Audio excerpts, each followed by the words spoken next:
ગુજરાતમાં ગૌ માતાની સેવા અને સુરક્ષાના હેતુથી 7 મે 2026ના રોજ તમામ 268 તાલુકાઓમાં ગૌ સન્માન દિવસની ભવ્ય ઉજવણી કરવામાં આવશે। આ અભિયાન અંતર્ગત પૂજ્ય સંતોના સાનિધ્યમાં પ્રધાનમંત્રીને પ્રાર્થના પત્ર પાઠવીને ગૌ માતાને રાષ્ટ્રમાતાનો દરજ્જો આપવા અને ગૌ હત્યા વિરોધી કેન્દ્રીય કાનૂન બનાવવાની માંગ કરવામાં આવશે। રાજ્યભરમાં 1 કરોડથી વધુ હસ્તાક્ષર એકત્ર કરી સરકારને સોંપવાનું આયોજન છે, જેમાં ગૌશાળાઓને વીજળી પાણીના બિલમાં રાહત અને આર્થિક સહાય વધારવા જેવી રજૂઆતો સામેલ છે।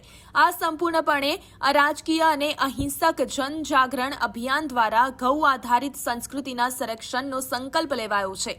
ગૌ માતાના સન્માન અને ગૌ તસ્કરી રોકવા માટે આ રાષ્ટ્રવ્યાપી ઝુંબેશ આગામી સમયમાં વધુ તેજ બનશે। जय गौ माता जय गोपाल। मैं स्वामी गोपालानंद सरस्वती, गो सम्मान आह्वान अभियान का एक साधारण सा प्रचारक।